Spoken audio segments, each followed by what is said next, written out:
Hi everybody, how's it going? Welcome to Acoustic. I'm going to record a podcast episode again from the beach. I thought I wasn't going to manage it because my batteries, turns out, are not compatible with my audio recorder. But I had a backup audio recorder, so for the live stream you're getting audio directly on the camera or the phone microphone, so it's my iPhone 11 Pro Max. I hope the audio is okay. And I'm recording the audio on my Tascam DR10L. So that's the technical stuff out the way. I'm down here with the dogs. That's Poppy the Akita and Clover the Basset. And over here we have a fine example of some swans. The tide is right in again, so I knew that coming out because I did check. So if you drop comments, I will see them. I'm going out on YouTube, on Facebook and on Periscope. So whichever of those platforms you're on, you can leave a comment and I'll see it. But when I'm recording my actual podcast, I won't be responding to comments. I'll come back to them at the end. So I just got a notification on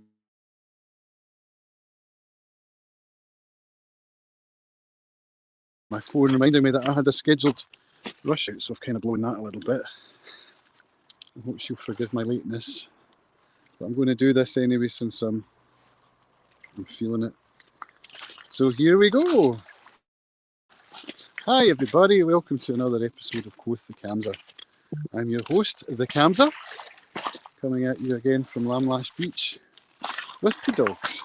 And it's not windy today, it's really nice actually. I'm hoping you can pick up the sound of the lapping waves. And if I do refer to video, that's because I'm actually live streaming this as I'm recording. So if you're ever interested and want to see my live streams, you can subscribe to me on YouTube or follow me on Twitter or sign up to my Quoth the Camza page on Facebook and you'll get a notification whenever I'm doing a live stream, which I schedule for Sunday mornings at 10 AM and for one afternoon a week whenever I get out because of homeschooling, so I can't really schedule that so well, I just do it as I can. So what I wanted to talk today about was AA meetings on Zoom. This is a thing. We're in COVID times, we're not allowed to meet, and so like everything else in the world, Alcoholics Anonymous meetings have gone virtual. And at first, I have to say, I wasn't all in.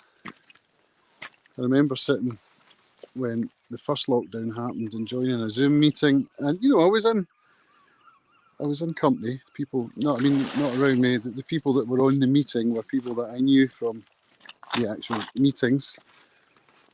So that wasn't weird, but just doing it virtually. And at that time, because Zoom was so new to most of us, I guess, I wasn't all that comfortable with it, but I have become so because I've spent many hours on Zoom since lockdown, particularly through November, December when I was taking a course, my part-time YouTuber Academy course with Ali Abdal. And that has continued. We're still on Zoom a lot. So maybe a month or so ago, probably about a month or so ago, I went back into the Zoom meeting of the local group. And yes, it did feel weird, but I was much more comfortable with it than I was at the beginning of lockdown. But what makes it weird is the fact that one of the things that going to meetings is so valuable for is the fact that it gives you a safe space. It's away from your home, it's away from your family, where you're surrounded by recovery, and you know that whatever's said in those rooms is going to stay in those rooms because of the anonymity. Alcoholics Anonymous. The second word is anonymous, and that's a vital part of the program and of recovery. And now, sitting at home, you're no longer in that safe place. You've got people around you. Your family might be there. Your kids, your partner, your flatmates. There could be anybody listening in, and so that's what makes it weird for me.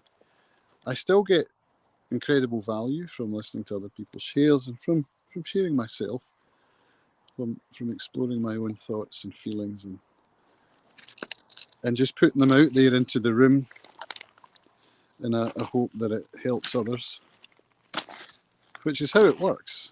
We get to share our experience, strength and hope with each other that we may solve our common problem and help others to recover from alcoholism. That's what it's all about.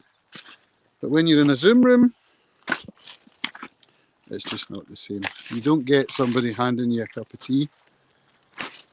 You don't get to choose a biscuit from the tin, unless it's your own biscuit tin in your own kitchen. Do you know what I mean? There's not an array of different types of tea that you can try that you might not have in your kitchen cupboard.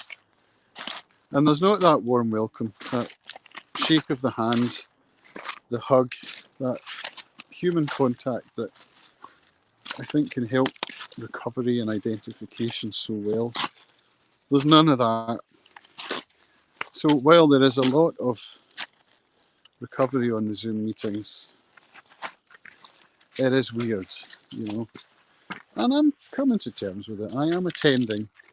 I'm getting to at least one meeting a week, and it's really nice to have reconnected with the local people that I know from the meetings and to hear how they're doing, because I miss those people. It's quite a strong bond that forms between recovering alcoholics, and so it's worth going, definitely worth going. But as I said, it's not quite the same. So, but there are advantages as well.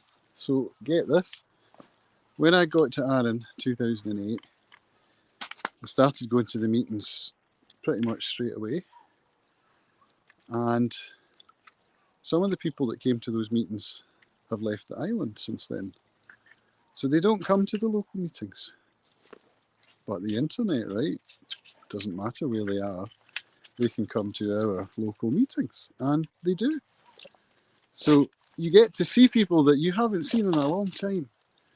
And for that reason, it's very valuable. I've found a lot of value in catching up with people that I hadn't seen for years and years, and to see that they're still hale and hearty and sober, and passing the message and sharing their experience, strength and hope.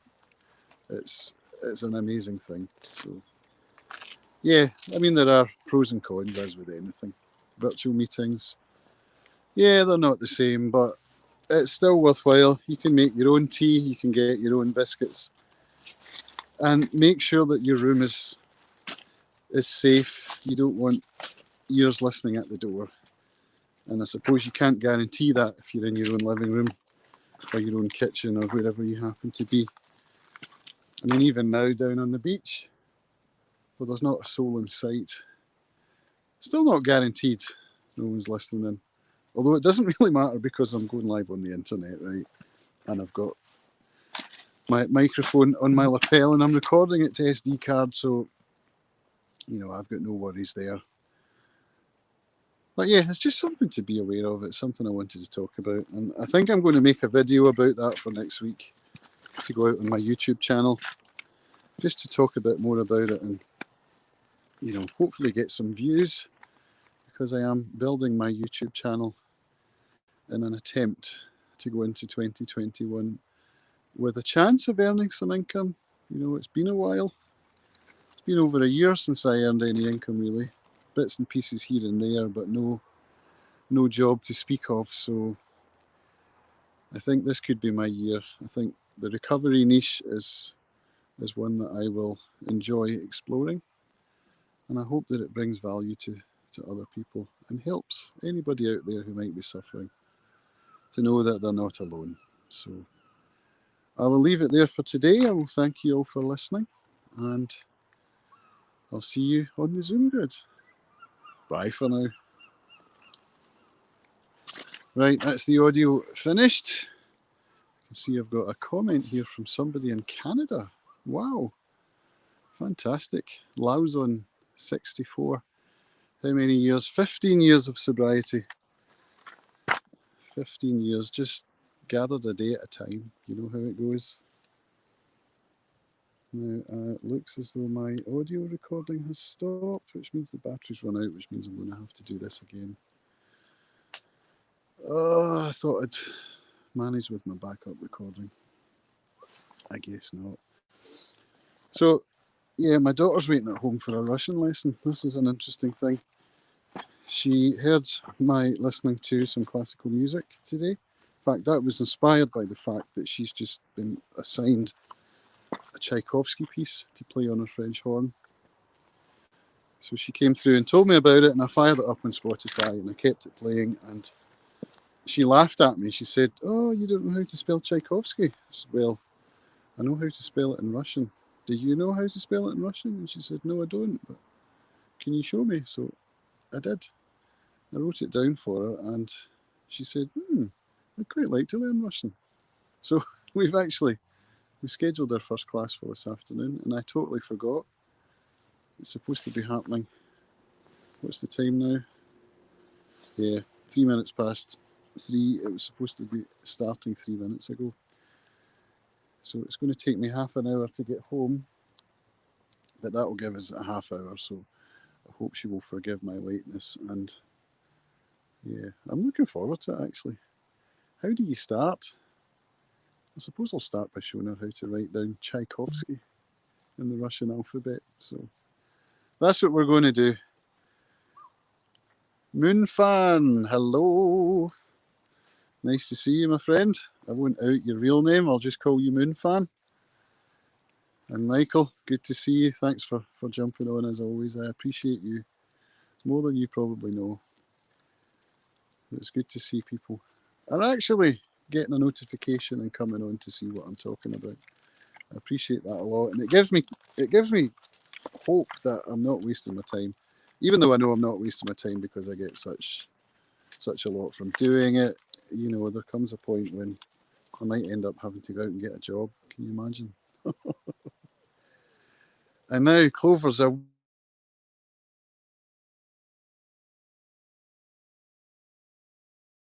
and get her.